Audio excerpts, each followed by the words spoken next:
सण सौभाग्याचा, सण आनंदाचा. वटपौर्णिमा म्हणजेच स्त्रियांचा अत्यंत आवडीचा दिवस.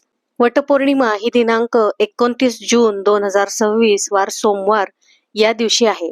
प्रत्येकच स्त्री ही आपल्या पतीच्या प्रगतीसाठी, यशासाठी, चांगल्या आरोग्यासाठी रोजच देवाकडे प्रार्थना करीत असते. परंतु वटपौर्णिमा हा दिवस अत्यंत विशेष मानला जातो. या दिवशी सावित्रीने सत्यवानाचे प्राण परत आणले होते आणि म्हणूनच या दिवसाला विशेष महत्व आहे.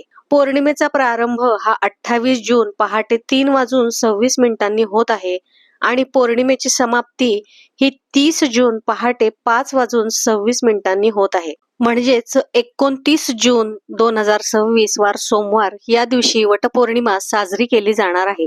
वटपौर्णिमेच्या पूजेचा मुहूर्त पाहूया. उत्तम शुभ मुहूर्त हा सकाळी 6:30 पासून ते दुपारी 12:30 पर्यंत आहे.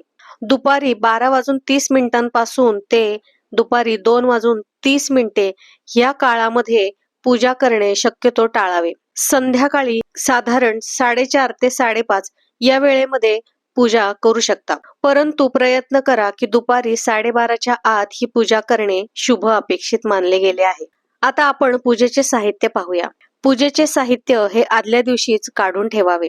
हळद, कुंकू, अक्षता, ताजी फुले, दुर्वा, तेलाचा किंवा तुपाचा दिवा, गणपती स्थापनेसाठी 1 सुपारी, पांढऱ्या सुती धाग्याचे बंडल, विड्याची 2 पाने, त्यावर सुपारी, 1 रुपयाचे नाणे, खारीक, खोबरे, त्याचप्रमाणे पाण्याने भरलेला तांब्याचा तांब्या, ओटीसाठी ब्लाउज पीस, गहू, सौभाग्याचे साहित्य जसे बांगड्या, गंध, मेहंदीचे कोन, कुंकू, टिकल्याचे पाकिट, काळे मणी इत्यादी. नैवेद्यासाठी गुळ खोबरे, आंबा, काही ठिकाणी 5 फळे ठेवली जातात. आपापल्या भागातील पद्धतीनुसार फळे ठेवावीत. जांभूळ, फणसाचे गरे, आवळा इत्यादी देखील पूजेसाठी ठेवले जातात. पूजा घरी किंवा बाहेर कशी करावी? जर बाहेर जाऊन तुम्ही पूजा करत असाल तर काही गोष्टी लक्षात घेणे अत्यंत गरजेचे आहे. तुमच्या घराच्या आसपास वडाचे झाड असेल तर ते झाड किंवा सुकलेले, खुंटलेले नसावे. हिरवेगार पारंब्या असलेले वडाच्या झाडाचीच पूजा करावी. झाडाची फांदी आणून त्याची पूजा करू नये. बाहेर जाणे शक्य नसेल तर घरात पाटावर किंवा कागदावर हळदीने किंवा कुंकवाने वडाच्या झाडाचे चित्र काढून त्याची पूजा करावी किंवा फोटो असेल तरी देखील चालेल. स्त्रियांनी या दिवशी पूर्ण दिवस उपवास करावा. काही ठिकाणी पूजा होईपर्यंत उपवास केला जातो आणि त्यानंतर जेवण केले जाते, तर काही ठिकाणी रात्री चंद्रोदयानंतर उपवास सोडला जातो. आपल्या भागातील प्रथेनुसार, समाजानुसार किंवा घरातील पद्धतीनुसार उपवासाचे नियम पाळायचे आहेत. या दिवशी स्त्रियांनी शक्यतो नवीन आणि अगदीच शक्य नसेल तर स्वच्छ धुतलेली, न मळलेली, न फाटलेली अशी साडी नेसावी. काळा, गडद निळा रंग किंवा पूर्ण शुभ्र रंग टाळून इतर कोणत्याही रंगाची साडी आणि बांगड्या परिधान कराव्यात. सर्व सौभाग्य अलंकार घालूनच पूजा करावी. या दिवशी स्त्रियांनी केस धुणे टाळायचे आहे. आदल्या दिवशी केस धुतले तर चालतील, पण वटपौर्णिमेच्या दिवशी केस धुणे हे निषिद्ध मानले गेलेले आहे. याला अपवाद जर मासिक पाळीचा 5वा दिवस असेल तर मात्र केस धुवून पूजा करू शकता, कारण त्याला काही पर्याय नसतो. या दिवशी स्त्रियांनी पूजा झाल्यानंतर वटपौर्णिमेची कहाणी जरूर ऐकायची आहे किंवा वाचायची आहे. त्याचप्रमाणे आरती करायची आहे.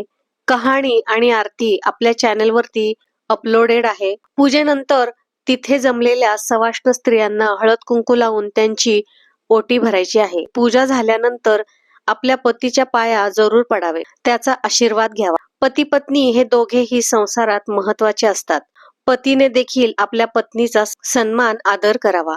जसे स्त्री घरामध्ये सर्व जबाबदाऱ्या सांभाळत असते, तसेच पुरुष हा घराबाहेर अर्थार्जनाचे काम आपल्या कुटुंबासाठी करत असतो. या अशा परंपरा म्हणजेच पती पत्नींच्या नात्यांमध्ये दृढता वाढण्याचे, प्रेम वाढण्याचे प्रमाण आहेत. कुमारिका किंवा गर्भवतींनी पूजा करावी का? तर ज्या कुमारिका आहेत, ज्यांना हे व्रत करायची इच्छा आहे, त्यांनी फक्त वडाला पाणी घालावे, हळद कुंकू वाहावे, प्रार्थनापूर्वक नमस्कार करावा, प्रदक्षिणा आणि सूतगुंडी बांधू नये. तसेच गर्भवती महिलांनी शक्यतो बाहेर जाऊन पूजा करणे टाळावे. मी याआधी सांगितले त्याप्रमाणे घरातच वडाच्या झाडाचे चित्र काढून घरातच फोटोची किंवा त्या चित्राची पूजा करावी. तिथेच मनोभावे नमस्कार करावा. फक्त तिथे ओटी भरायची नाहीये. कुमारिका आणि गर्भवती स्त्रियांनी उपवास केलाच पाहिजे असे कोणताही नियम नाही. सत्यनारायण कधी करायचा आहे किंवा सत्यनारायणाचा उपवास कसा करायचा आहे, तर पौर्णिमा तिथी असल्याने सत्यनारायण देखील याच दिवशी म्हणजेच 29 जून सोमवारी करायचा आहे. सत्यनारायण हा सायंकाळी प्रदोष काळी करणे अत्यंत शुभ मानले गेलेले आहे. त्यामुळे सायंकाळी सत्यनारायण याच दिवशी करायचा आहे. जर तुम्ही दरवर्षी वटपौर्णिमेचा उपवास पूर्ण दिवस करत असाल तर तो दुसऱ्या दिवशी सोडायचा आहे आणि जर महिन्याच्या पौर्णिमेचा उपवास करत असाल तर तो रात्री चंद्रोदयानंतर सोडायचा आहे. अर्थात उपवास कधी सोडावा हे ज्याचे त्याने ठरवायचे आहे. परंतु सर्वसाधारणपणे दोन्हीही व्रते करत असाल तर रात्री चंद्रोदयानंतर उपवास सोडला तरी देखील चालणार आहे. प्रत्येक ठिकाणी पद्धती ह्या वेगवेगळ्या असू शकतात. त्याचप्रमाणे सत्यनारायण झाल्यानंतर घरामध्ये जो तुम्ही साधा सात्विक स्वयंपाक बनवलेला असेल तो स्वयंपाक आणि शिऱ्याचा प्रसाद असे आपण नैवेद्य म्हणून दाखवायचे आहे.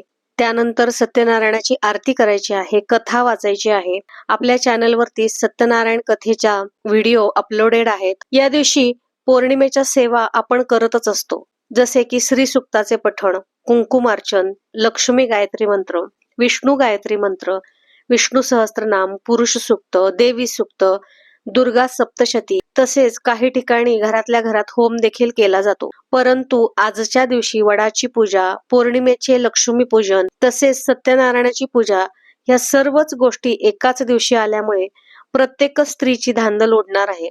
परंतु वरीलपैकी ज्यांना जी सेवा शक्य असेल, छोट्यातली छोटी सेवा जरी केली तरी देखील चालणार आहे. ती सेवा करण्याचा प्रयत्न नक्कीच करावा.